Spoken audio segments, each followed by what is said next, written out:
And another 250,000. big bet of $250,000 from Cara. Wow, I mean, she's just bet half the pot. It's decision time for Pantling.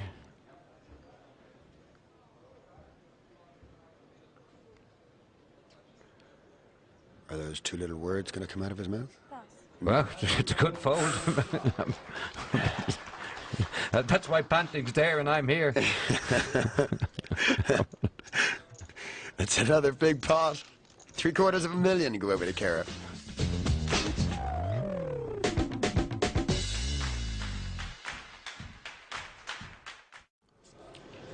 And so, welcome back to final table. Welcome back to final four. Welcome back to the final furlong. You know, we've seen some great stuff here. I mean, we saw Cara make a great read with the pair of eights on Pantling, but the other side of the coin is, I mean, I love the way he threw away that pair of threes. Yep. And he picked up something. He picked up a bit of strength from Cara, and he was right. Cara's really making a name for herself at this final table. You know, when people get into the zone, you know, and they're watching everything that's going on, I mean, you know, sometimes people get sort of sense that whether people have a hand or not, and it's not. Sometimes it's not something you can explain.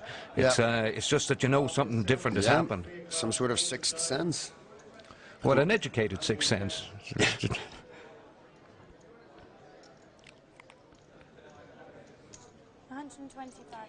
There is definitely an element to the game, though, that no one can perfect. That is that element of sixth sense, tells and reads. Now, back down to the action, and you can see that Johansson has put in the bet against Pantling's Queen 10. He has him pretty severely dominated. Johansson, not only has he got Pantling's Queen counterfeited, but he's also hit the ace on the flop. Raise to 315,000 total.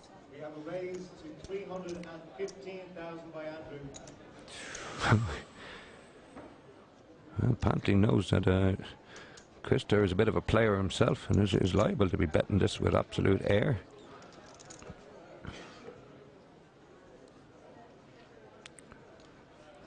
A lot of things for Johansson to think of here.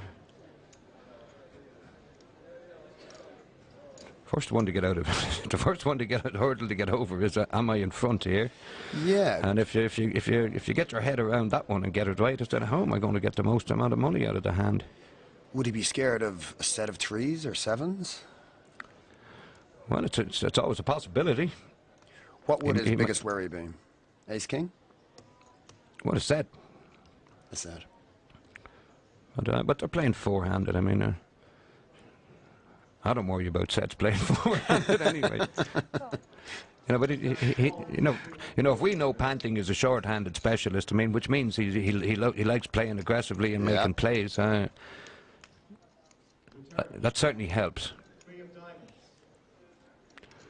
That's a very good hard card for Johansson, because it sort of makes the set of threes less likely.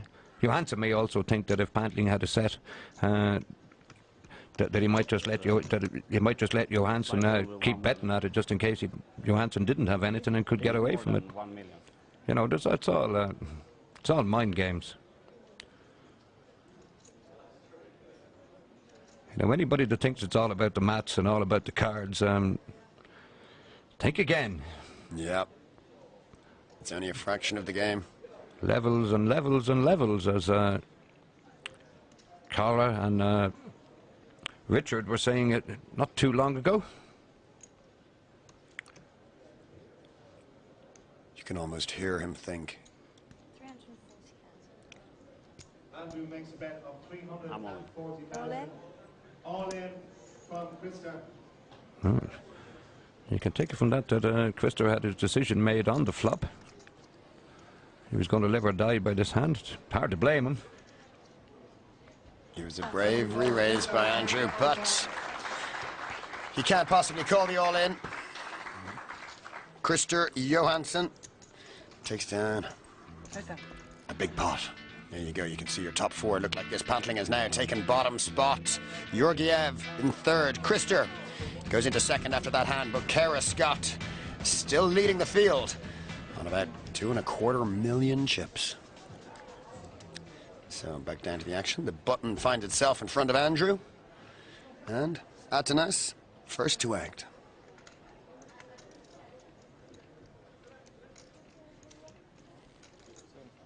Raise to 75,000 total. He's a pretty cool customer, isn't he? Pass. Atanas? Yeah, Yeah. I've never seen him before. But Anthony's raised to 75,000. I'd say after watching him play a little bit, I think I might be seeing him again. Well, he lists his favorite place as Las Vegas, so I'm pretty sure odds are good, Padraig. Even if he just makes it as far as the airport, he'll see you. Oh, yeah, I hang out there a lot. Great spot. Well, he's hit his jack. 6 of diamonds. Johansson 90,000. has the up and down. Cool. Or not the up and down, excuse. Yeah, it is. A 5 or a 10.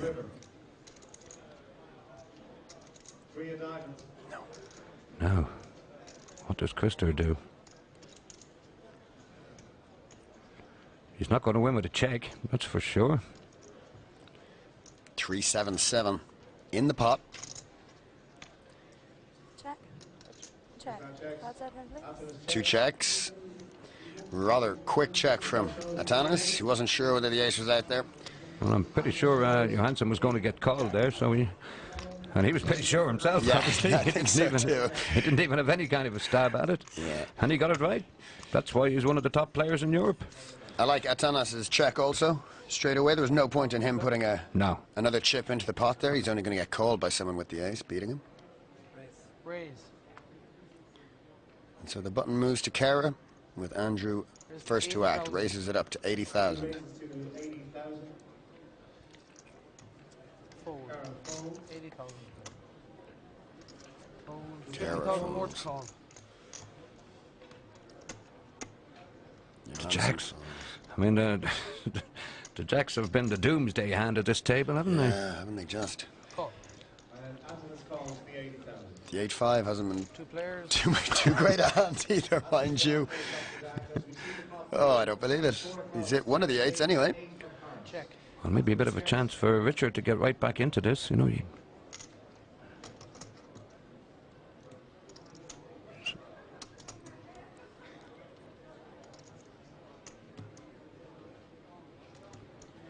Andrew's half of the way there. You know, it's strange how the dynamics change. It's not so long ago since Richard was the playground bully. 122,000. 122,000. 22,000.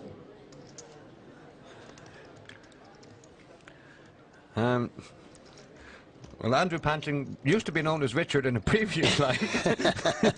I was wondering there who your friend Richard was, but yeah, Sorry. Andrew. Of course it's Andrew. Atanas is half the way there, though. He's hit 1-8. If he can hit a 5 on the turn or an 8, I suppose runner for the straight, runner for the flush. Still only gives him 24%. He's making a probability. big reach here. Raise. 300,000. It's certainly, you know, the way Andrew, the artist formerly known as Richard, with the aggression he's been showing, you know, second pair is a pretty good hand against him. And that's certainly shown that he knows his way around the block. Yeah, absolutely. But sometimes knowing your way around doesn't mean you're going to get there. And We raise all in. Is all in the main event. you know, a huge crowd around this final table. Although we haven't had an Irishman at the final table since Phil Baker got knocked out in ninth. Yeah, you see him just standing behind the table there in his tuxedo. And if you look closely, you'll see a bulge. That's 35,000 euros in his pocket, the Irish hero of this year's event. And he was absolutely gutted to miss the TV end of this, but a great performance by Phil. It's a bit rough making him come in and do MC at the final table. I know where I'd have been.